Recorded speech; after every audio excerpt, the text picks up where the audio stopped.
You said 10 miles, I think, sir." "It was an hour's good drive." "And you think that they brought you back all that way when you were unconscious?" "They must have done so. I have a confused memory, too, of having been lifted and conveyed somewhere." "What I cannot understand," said I, "is why they should have spared you when they found you lying fainting in the garden. Perhaps the villain was softened by the woman's entreaties." "I hardly think that likely. I never saw a more inexorable face in my life." "Oh, we shall soon clear up all that," said Bradstreet.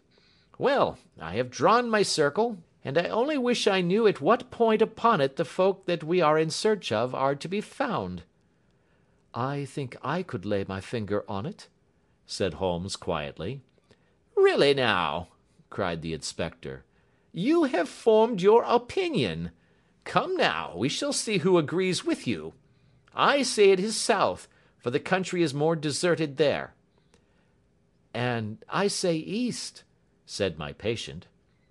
"I am for west," remarked the plain-clothes man. "There are several quiet little villages up there." "And I am for north," said I, "because there are no hills there, and our friend says he did not notice the carriage go up any."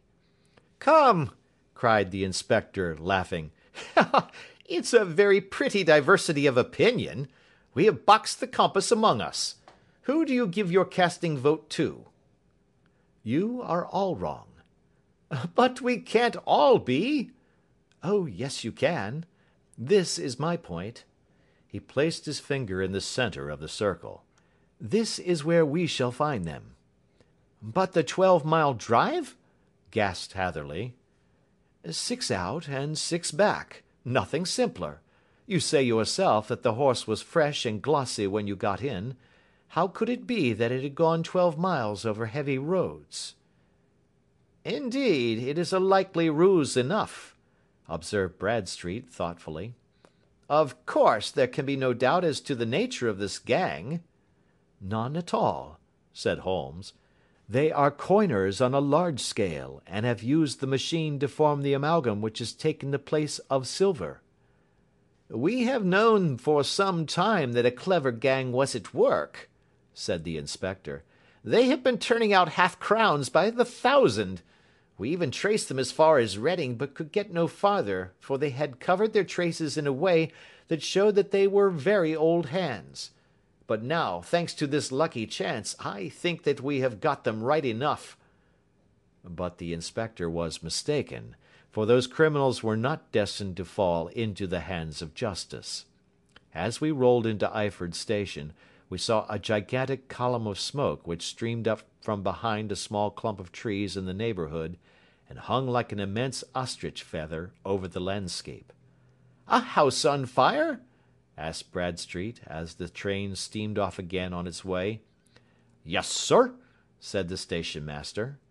"When did it break out?" "I hear that it was during the night, sir, but it has got worse, and the whole place is in a blaze." "Whose house is it?" "Dr. Betcher's." "Tell me," broke in the engineer, "is Dr. Betcher a German, very thin, with a long sharp nose?" The station master laughed heartily. "No, sir. Dr. Betcher is an Englishman, and there isn't a man in the parish who has a better lined waistcoat. But he has a gentleman staying with him, a patient, as I understand, who is a foreigner, and he looks as if a little good Berkshire beef would do him no harm."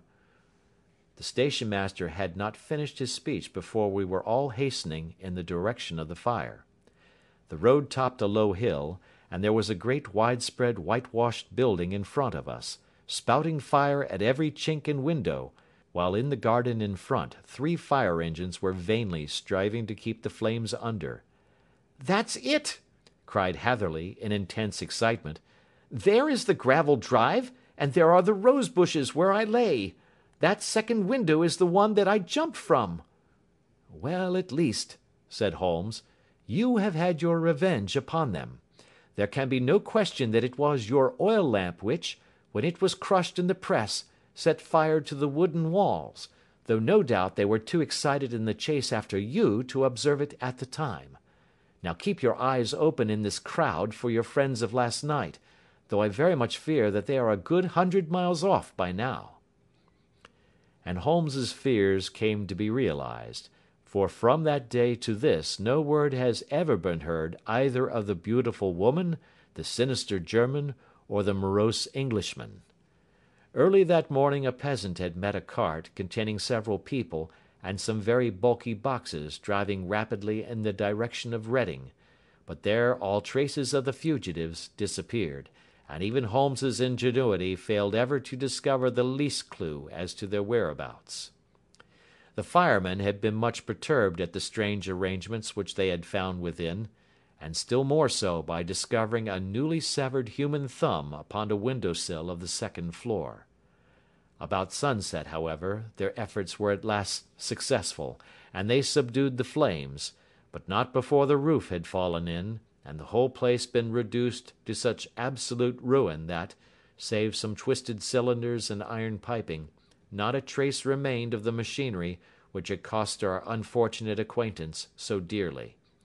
Large masses of nickel and of tin were discovered stored in an outhouse, but no coins were to be found, which may have explained the presence of those bulky boxes which have been already referred to. How our hydraulic engineer had been conveyed from the garden to the spot where he recovered his senses might have remained forever a mystery were it not for the soft mould, which told us a very plain tale. He had evidently been carried down by two persons, one of whom had remarkably small feet, and the other unusually large ones. On the whole, it was most probable that the silent Englishman, being less bold or less murderous than his companion, had assisted the woman to bear the unconscious man out of the way of danger.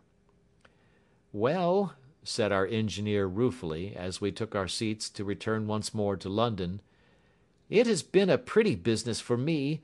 I have lost my thumb, and I have lost a 50-guinea fee, and what have I gained?"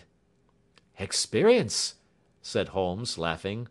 "Indirectly it may be of value, you know.